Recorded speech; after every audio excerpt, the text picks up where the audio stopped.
क्या उत्तर प्रदेश की सियासत में साल 2027 में होने वाले विधानसभा चुनाव से पहले आरक्षण, जाति आरक्षण, क्रीमी लेयर जैसे मुद्दे बढ़ चढ़कर सामने आने वाले हैं? ये सवाल इसलिए क्योंकि एक के बाद एक भारतीय जनता पार्टी के सहयोगी दल इन विषयों पर अपनी राय मुखर होकर रख रहे हैं। बात करें अपना दल एस की, तो उसकी राष्ट्रीय अध्यक्ष और केंद्र सरकार में मंत्री अनुप्रिया पटेल ने क्रीमी लेयर में जो सीमा अभी तक आय सीमा 8 लाख की है, उसको बढ़ाकर 15 लाख रुपए करने की मांग की है। अब उनकी इन मांग के बाद ऐसा लग रहा है कि एक बार फिर से उत्तर प्रदेश में होने वाले विधानसभा चुनाव से पहले आरक्षण, क्रीमी लेयर और तमाम ऐसे मुद्दे जो कहीं ना कहीं सरकार के लिए गले की फांस बनते हैं, वो तेज होते दिखाई देंगे।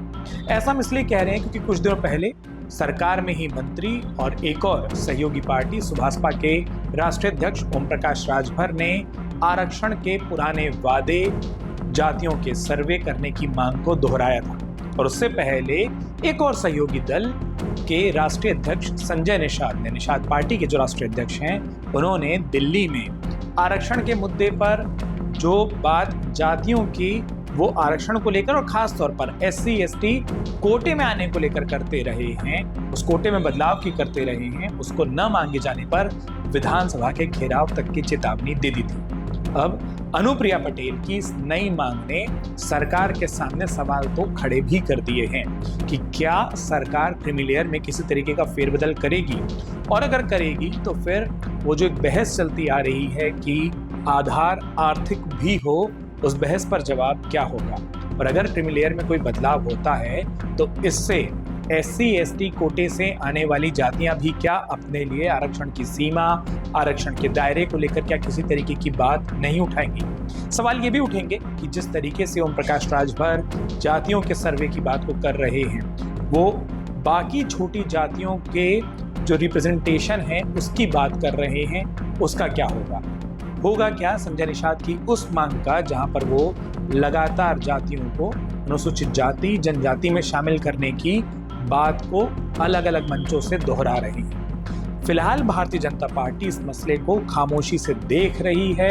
नेता अपने सहयोगी दलों के नेताओं से मिल रहे हैं, उनके साथ कार्यक्रमों में जा रहे हैं, लेकिन उनके उठाए मसलों पर साफ साफ बोलने से कुछ भी बच रहे हैं। लेकिन इस मौके को देखते हुए समाजवादी पार्टी ये जरूर मानकर चल रही है कि सहयोगी दल जब भाजपा पर सवाल उठा रहे हैं, ऐसे में उनके लिए एक बेहतर अवसर है। और इसीलिए सपा ने इस मुद्दे पर अपनी प्रतिक्रिया और क्या कुछ कहा, आइए आपको वो सुनाते हैं। देखिए, एक बात को पहले समझ लीजिए, ये बात आदरणीय अनुप्रिया पटेल जी को भी समझना पड़ेगा कि जब नौकरियां ही नहीं होंगी तो क्रीमी लेयर क्या, नॉन क्रीमी लेयर क्या।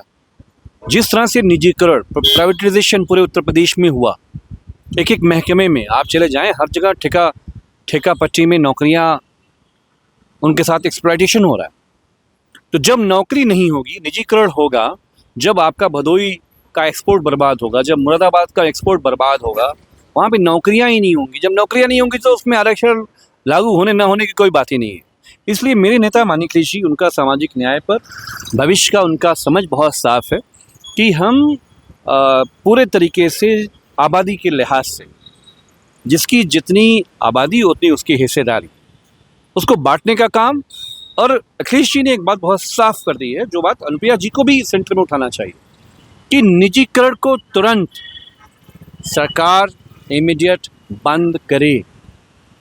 जो भी गवर्नमेंट इंस्टीट्यूशंस हैं, जो भी, आप किसी भी हॉस्पिटल में चले जाइए, आप राम मनोहर लोहिया चले जाइए, सारे एम्प्लॉयज़ कॉन्ट्रेक्चुअल्स हैं, आप KGMU चले जाइए, आप SGPGI चले जाइए, नौकरियां हैं कहाँ पर।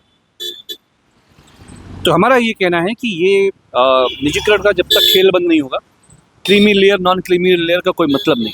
अगर आप ये वीडियो YouTube पर देख रहे हैं तो हमारे चैनल को सब्सक्राइब करें और बेल आइकन को दबाना ना भूलें। अगर आप Facebook पर ये वीडियो देख रहे हैं तो हमारे पेज को लाइक करें।